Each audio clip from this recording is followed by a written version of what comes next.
దొంగ దెయ్యాలు. ఈ కథను రచించిన వారు సురభి రేవతి గారు. ఒక ఊళ్ళో ఇద్దరు దొంగలుండేవాళ్లు. ఒకడు దొంగతనంలో నిపుణుడు, రెండోవాడు పట్టుబడకుండా తప్పించుకోవడంలో నిపుణుడు. ఒకసారి ఆ ఊరి పండితుడు ఇల్లు తాళం పెట్టి పక్క గ్రామంలో జరిగే పెళ్లికి కుటుంబ సమేతంగా వెళ్లాడు. అవకాశం చూసుకుని దొంగలిద్దరూ ఆ రాత్రి పండితుడి ఇంట జొరబడ్డారు. ఇంట్లో దొరికిందంతా మూటలు కట్టి బయటపడ్డానికి చూస్తున్నారు. ఆ సమయంలో ఒక రైతు దొంగల జాడ పసిగట్టి దొంగలు దొంగలు అని గట్టిగా కేకలు పెట్టాడు. ఆ కేకలకు చాలామంది దుడ్డుకర్రలతో వచ్చి పండితుడి ఇల్లు చుట్టుముట్టారు. ఇదంతా చూసి లోపల ఉన్న దొంగలు హడలిపోయి తలుపులు లోపల గడియ పెట్టుకుని భయంతో వణకసాగారు. కొంచెం సేపయ్యాక యుక్తిపరుడైన దొంగ రెండోవాడితో, మనం భయపడి లాభం లేదు, ఎలాగైనా తప్పించుకునే మార్గం చూడాలి అంటూ ఒక ఉపాయం చెప్పాడు. తర్వాత మొదటివాడు ఆడగొంతు పెట్టి, బయట ఆ గలాభ ఏమిటి మామా అని గట్టిగా అన్నాడు. రెండోవాడు గొంతు మార్చి, ఉసి సింగి, వాళ్ళంతా పిచ్చివాళ్లులే, మనం దెయ్యాలమని తెలియక దొంగలు అనుకుని హైరానా పడుతున్నారు. మనం అసలిక్కడికి రావడమే పొరపాటే. ఈ బాపనయ్య ఇంట్లో మనం పీకు తినడానికి కోళ్ళు లేవు, గొర్రెలు లేవు.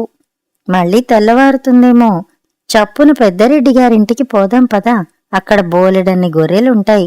కడుపు ఆరామెక్కి తెల్లవారేలోపుగా గూడు చేరుకోవచ్చు అన్నాడు. సరే మామా అన్నాడు మొదటివాడు ఆడగొంతుతో. ఇదంతా బయటివాళ్లు విని, దెయ్యాలురా బాబూ, దెయ్యాలు, పదండిరా పదండి, చప్పున ఈ సంగతి పెద్దరెడ్డి గారికి చెబుదాం, లేకపోతే ఆయన ఇల్లు చేరుకుంటాయి అని ఒక్క పిట్ట మిగలకుండా అందరూ పెద్దరెడ్డి గారింటికేసి పరిగెత్తారు. వాళ్ళు వెళ్ళిపోగానే దొంగలు మూటలను నెత్తిన పెట్టుకుని జారుకున్నారు. జనం కోలాహలం విని పెద్దరెడ్డి గారు భయపడుతూ లేచాడు.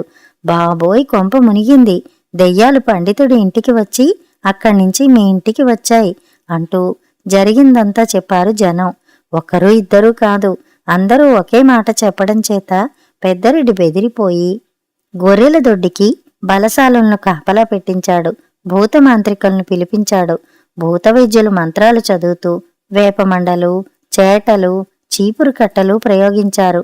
ఈ విధంగా తెల్లవారింది. మంత్రగాళ్లు బహుమానాలు పుచ్చుకుని వెళ్ళిపోయారు. మన్నాడు పండితుడు సకుటుంబంగా తిరిగి వస్తుండగానే గ్రామస్తులు ఆయనకు జరిగిందంతా చెప్పారు. కాని ఆయన ఇంట్లోకి వెళ్లి చూసుకునేసరికి ఇంట్లో పూచిక పుల్ల లేదు. ఆయన కోపంతో, మీ పిండాకుడు దెయ్యాలు ఇంతమంది కలిసి నా ఇల్లు దొంగలు దోచుకోనిచ్చారు, వాళ్ళని తప్పించుకుపోనిచ్చారు అని అందర్నీ తిట్టిపోశాడు. ఈ మాట తెలిసి పెద్దరెడ్డి, అయ్యో, నిష్కారణంగా భూతవైద్యుల మొహాన డబ్బు పోస్తినే అని విచారించాడు. కథ సమాప్తం. కథ కంచికి, మనం ఇంటికి.